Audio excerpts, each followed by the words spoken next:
Oh, goodness. This is my first time going live on YouTube, so sorry for the mess or anything like that.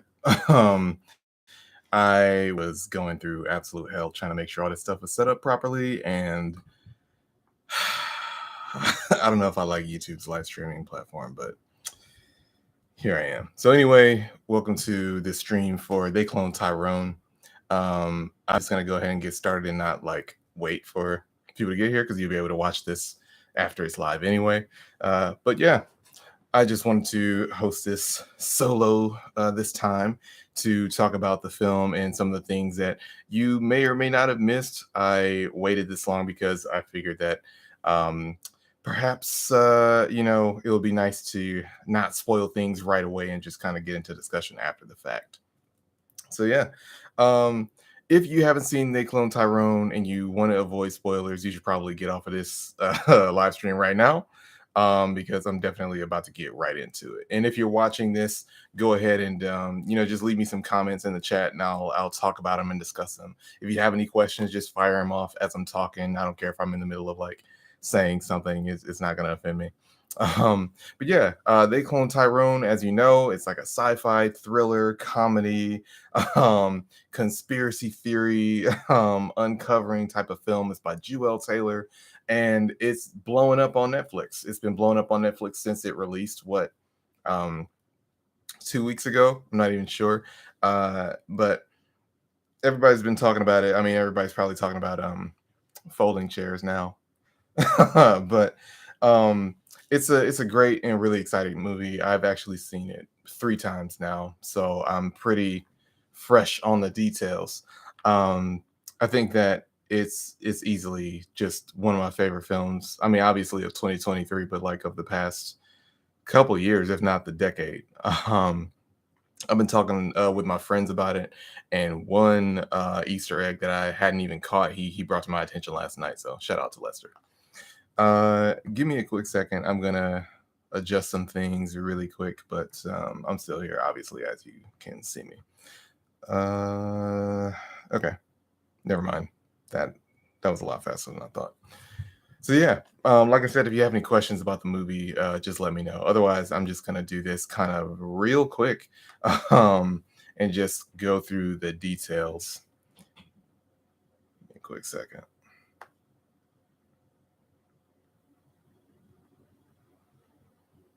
Just gotta let everybody know that the technical details are over with and that it's up.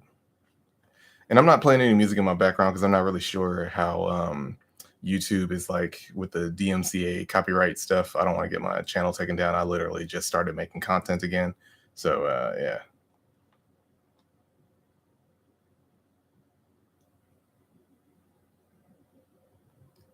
Fixed. Live stream is up. Link in bio.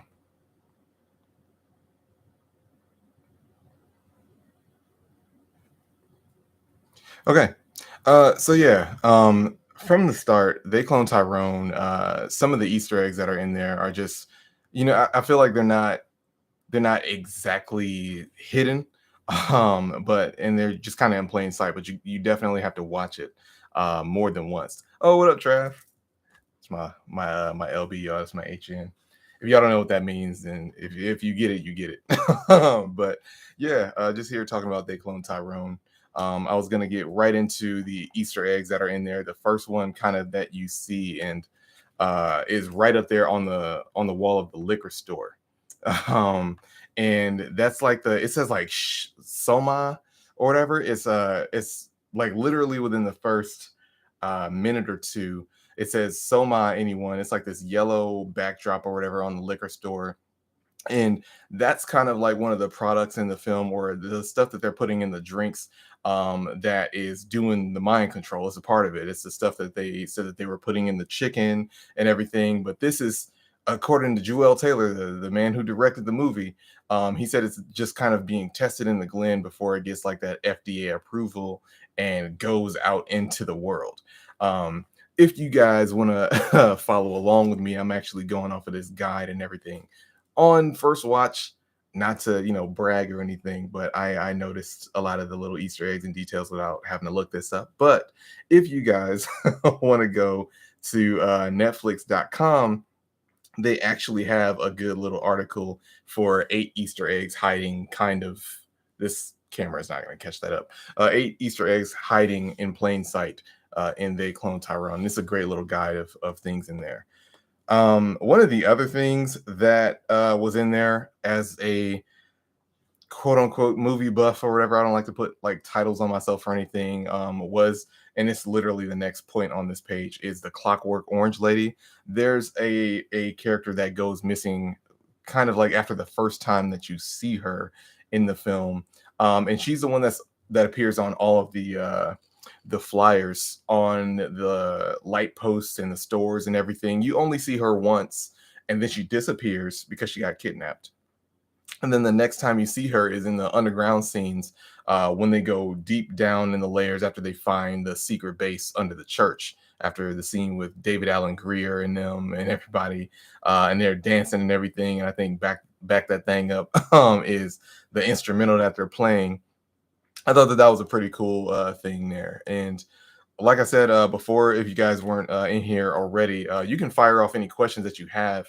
I prefer like more interactive streams, even though I've just kind of started doing this.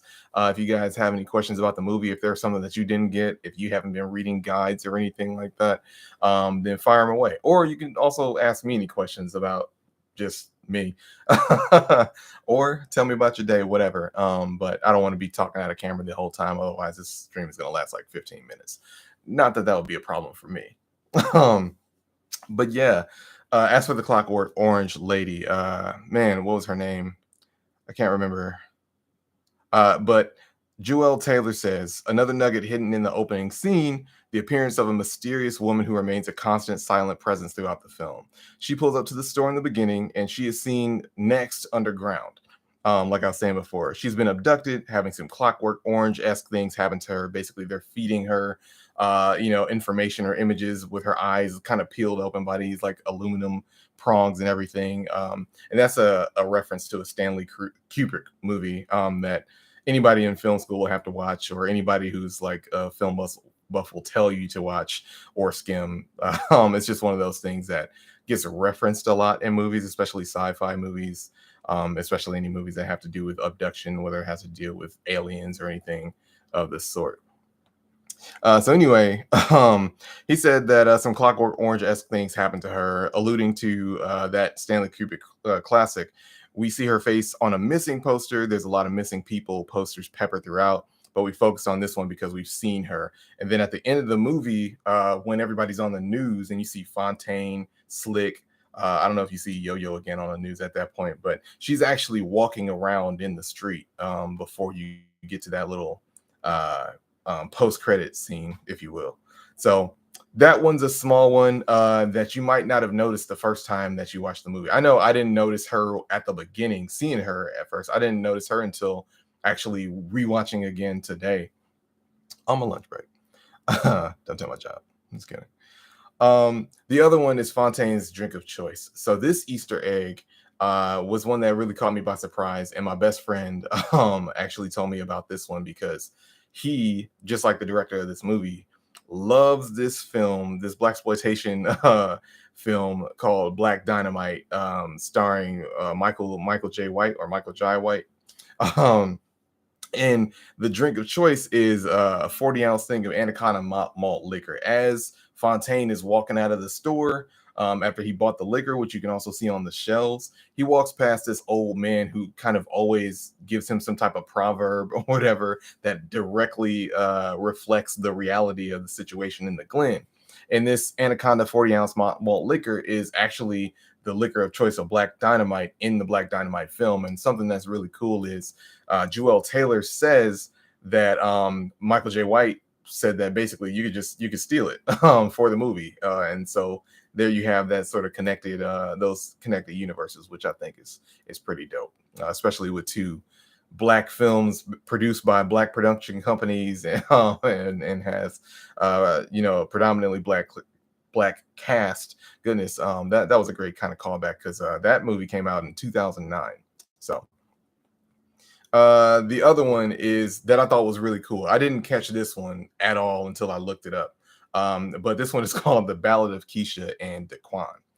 So when the folks are down in the lab, or when Fontaine, Yo-Yo, and Slick are down in the lab, played by John Boyega, Tiana Paris, and Jamie Foxx, they find that secret layer, and they're walking around in the hazmat suits that everybody wears as a uniform, and they they walk past this office of guys sitting at these like recording tables and everything like that, and they got the little headphones in and the earbuds in, and they're listening to Keisha and Daquan having a an argument.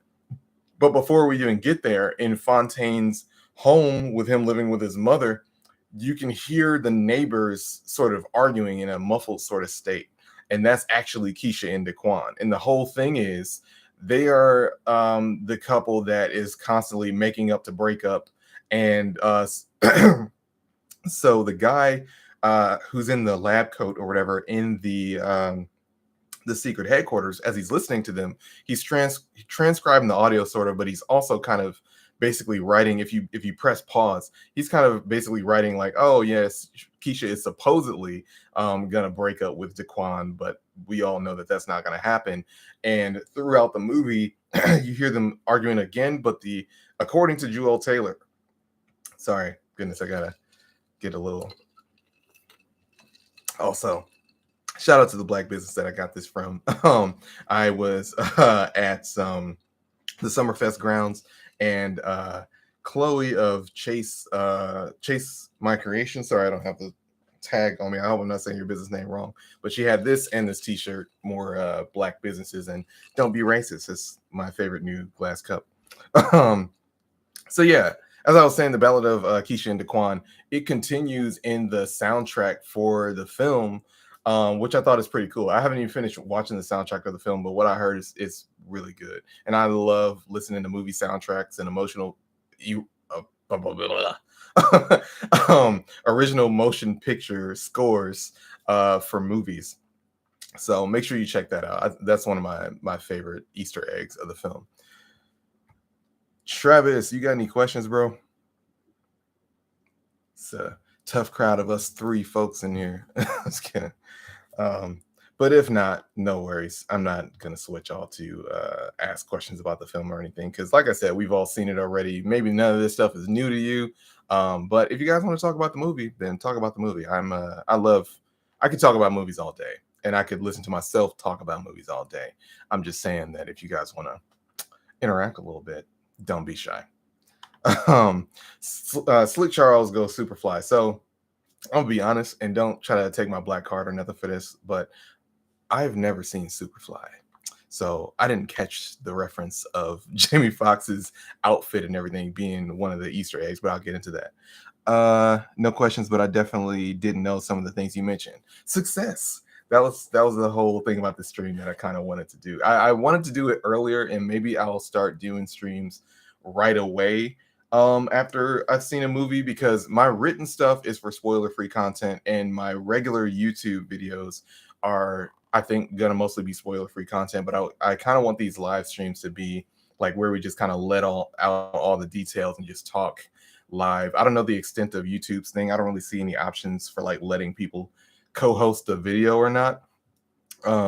But that's definitely something I want to explore in the future. So I'm so glad that some of these facts are new to you guys. So yeah, about Slick Charles, played by the geniusly talented Jamie Foxx. I didn't know that his whole getup was a Superfly reference, because like I said, I haven't seen it. My black card is gonna be secure. Y'all are not gonna try to take that from me. But yeah, I didn't know that. I had no idea. So yeah, it says even in a film packaged with indelible images, the sight of Slick Charles towards the end of the movie in the third act, when he's rallied everybody in the hood in the Glen, sitting on top of the car, and he's got his gold little pea shooter and everything. He's sitting on top of tricked out lowrider, leading his gun-toting cavalry to storm the underground lair. Stands out as one of the best of the best. This is particularly due to the iconic getup that Jamie Foxx is rocking: a brown leather coat with a fur collar, each of his fingers blinged out with a fortune in rings.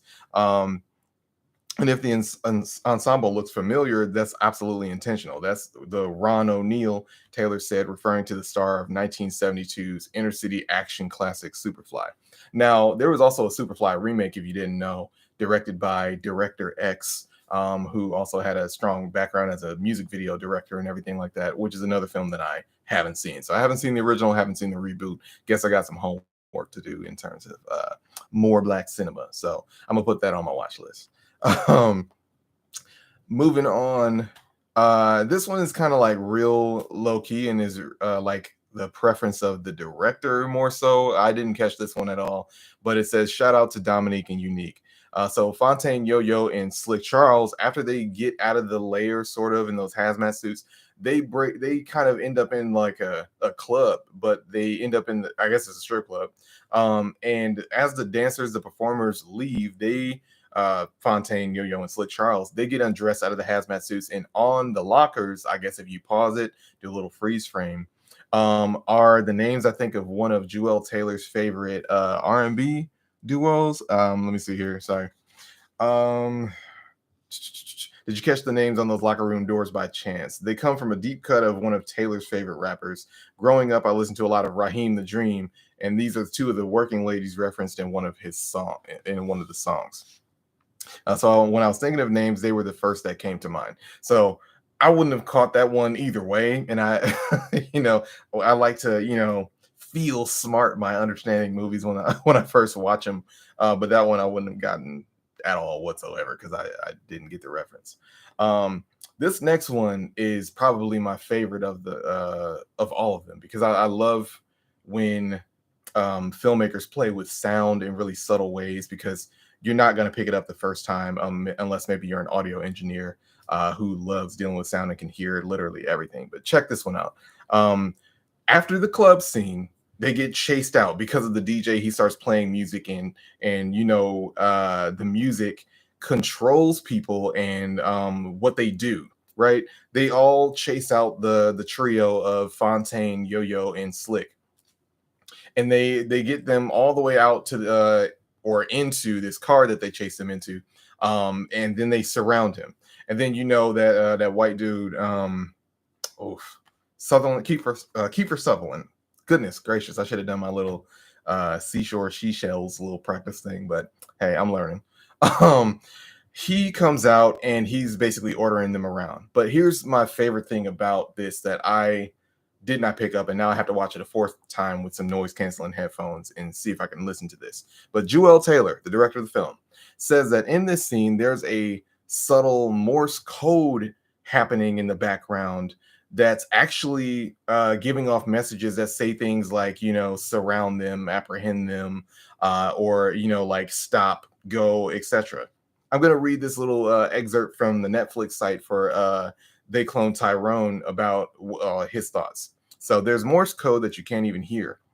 When Fontaine, Yo-Yo, and Slick Charles escape the club, run out into the street, they soon discover they're surrounded by clubbers who, as Slick puts it, turn the scene into a whole thriller video. I'll skip some of this because I already said some. But there's more going on in that moment than we hear. There's Morse code to be exact, said Taylor. We decided to mess around with a super low Morse code that basically starts to say, everybody stop and surround them, stop and subdue, not verbatim. And when they are set free from the spell, so to speak, it actually is basically saying keep calm and carry on. As soon as they hear that, they carry on and go back to whatever they were doing. It's so hard to hear, but it's there. Shout out to our sound editors for sourcing the Morse code. It's actually not specifically keep calm and carry on because that was too long.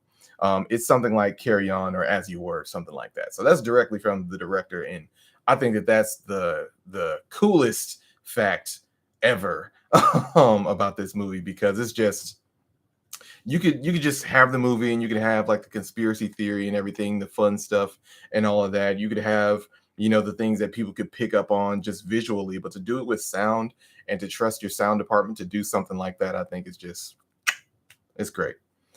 Moving on. So this one is probably going to be the last one of the night, and then I'll open up the stream for questions because this doesn't have to be like a whole like 1 hour thing or whatever.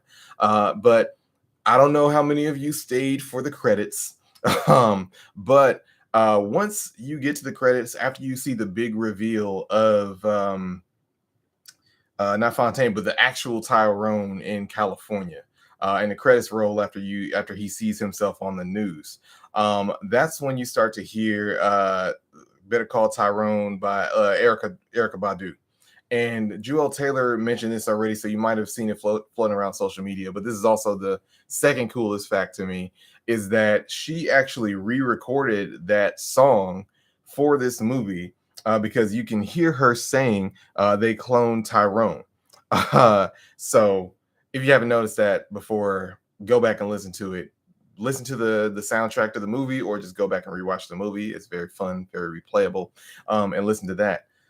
So yeah, that's just a quick little run through of the entire movie.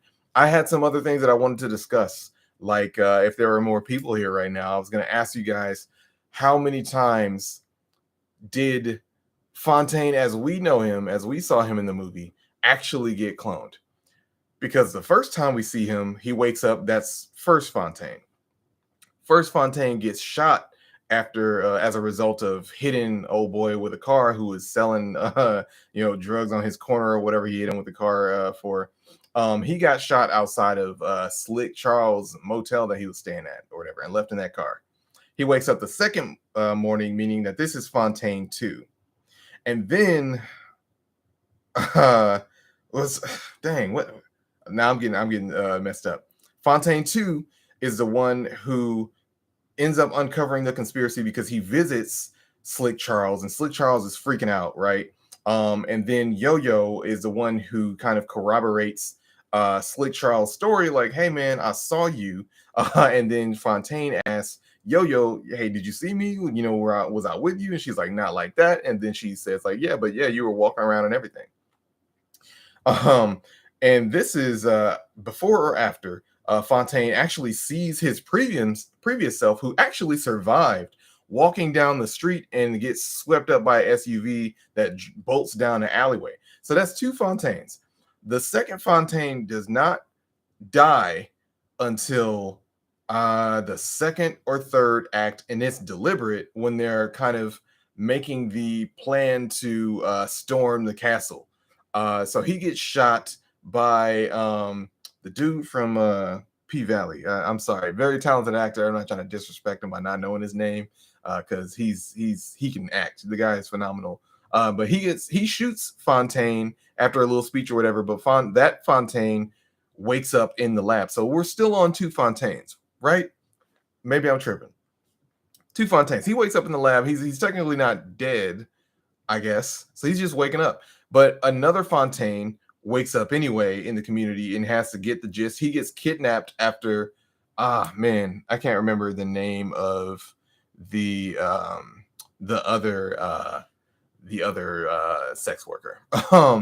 But she helps kidnap him, and Slick Charles is talking to Fontaine as he's duct taped to a chair to kind of give him the whole spiel, catch him up to speed. So that's three Fontaines that we got now. That Fontaine goes through the whole little thing, and if I'm not mistaken, he goes through the process of getting shot by dude from P Valley as well, the pimp in the movie. The other, no, he wasn't also a pimp. I think he was just also a drug dealer. So we're at four Fontaines, I believe, unless I'm tripping, unless you guys caught something that I didn't. That's four Fontaines in the film. Him getting cloned four times from what we see. I'm not talking about how many clones might have been since the beginning, because we all know that he found the old dude, but four Fontaines after that point, because he wakes up again in the lab. I don't know what them Fontaines were doing, but maybe they were opening the doors or something like that for those guys as they were. I've seen this film 3 times and I'm still kind of missing things. So I personally think that only 4 Fontaines got cloned because they weren't like dying, but they were playing dead and they were in the body bags, and then they would wake up and go elsewhere in the labs. They would just be like gone. And I'm not, for the question, by the way, I'm not counting the Fontaines that you saw in the purple mist, who were in like the test tubes, the test tube Fontaines. I'm not counting them, though we probably should for math purposes.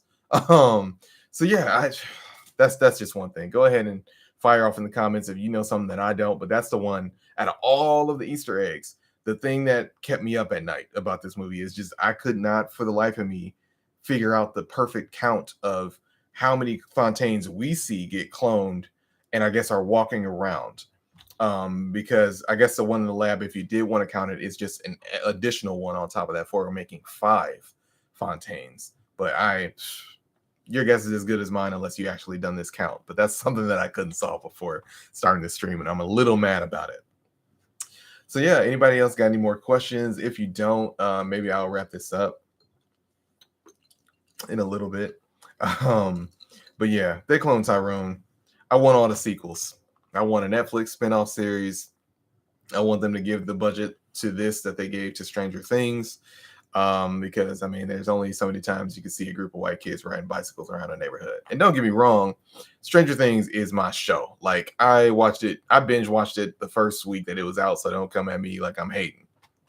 They clone Tyrone though is something fresh and original, and I love it. And I want more of that, more of it. I don't want Jordan Peele to be the only dude that's black and a director making interesting movies that kind of take the things that we find familiar to our culture, and telling amazing stories with it that everybody wants to see. So Juel Taylor, kind of adding himself into the mix has me really excited. And in my actual video review that you guys should go and watch for They Clone Tyrone, my non-spoiler review, I talk about how I want more Jordan Peele's, Juel Taylor's, Nia DaCosta's, why is her name right at the top of my head and I can't think of it? Misha Green's, the more Misha Green's she made. She was over HBO went and canceled it.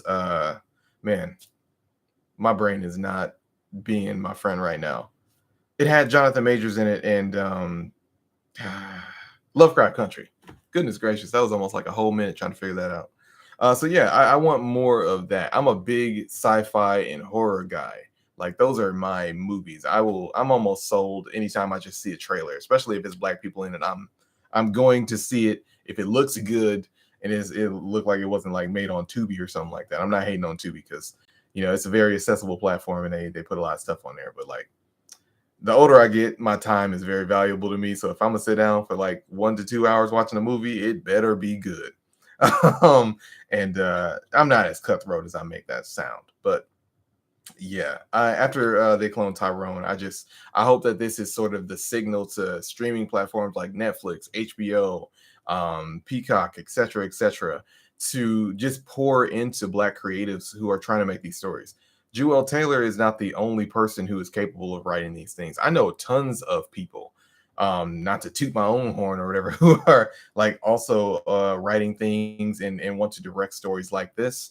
And Juel Taylor now is somebody else who inspires me, and I'm glad to have more than just a handful of black creators who can do that, and makes me want to grab a camera again and just shoot my story. Because another thing that y'all need to see if y'all haven't seen it is The Blackening. And that one, goodness, I cannot remember names tonight. But it's directed from somebody who I think made a skit first for that. And then it became a whole horror movie. And that one was also popular at the theaters, if I'm not mistaken. They Clone Tyrone was made for, I think under $10 million. I think it was made, well, no, for half of that. I think it had a budget of like 5 million. And in the first weekend of Netflix streaming numbers, like it generated more than like I think $11 million worth of revenue somehow or something. So don't want to talk you guys' ear off. We're reaching the 30-minute mark. If you guys don't have any questions, then that's cool, and I'll just end the chat. But if you do, you got about 2 minutes to fire them off in the chat or anything else. I appreciate you guys. If I haven't thanked you profusely already, it's been a long day. I was tripping over myself trying to get this stream started, but I just said, what? Forget it. I'm just started. Whatever happens, happens. My background isn't as presentable as I wanted it to be, but so yeah. Do you guys have any questions? Do you have any questions for me? Anything about They Clone Tyrone that you want to say? Anything that I might have missed? Anything that I should look out for that's not on my radar that I haven't been watching or talking about? Especially if it's by black creators and black directors, has black actors in it and all that kind of stuff. I want to know about it. Couple shout outs before my little last 30 seconds is up. Oh dang, minutes are flying by on here. Go watch Talk to Me. Sophie Wilde is in that. It's an Australian horror film by the Raka Raka brothers, who are twins. Yeah, Lovecraft Country. Oh, what up, Chris? Lovecraft Country. Oh man, I am so mad that it got canceled. Like, so mad. But yeah, A24's Talk to Me. Sophie Wilde has a performance in that just blew me away. I have a non-spoiler review up on my channel already talking about that, and A24 actually just announced a sequel for it, which I'm personally very excited for. So yeah, if you haven't seen Talk to Me, go ahead and check that out in the theaters. I think it's worth seeing in the theaters, but if you kind of don't want to use money on the theaters, because as a family man, I understand one trip to the movie could easily be 140 bucks. So if you're going to wait for that to be on digital, hopefully that's sooner than later that they put it out there on one of these platforms and you can check it out.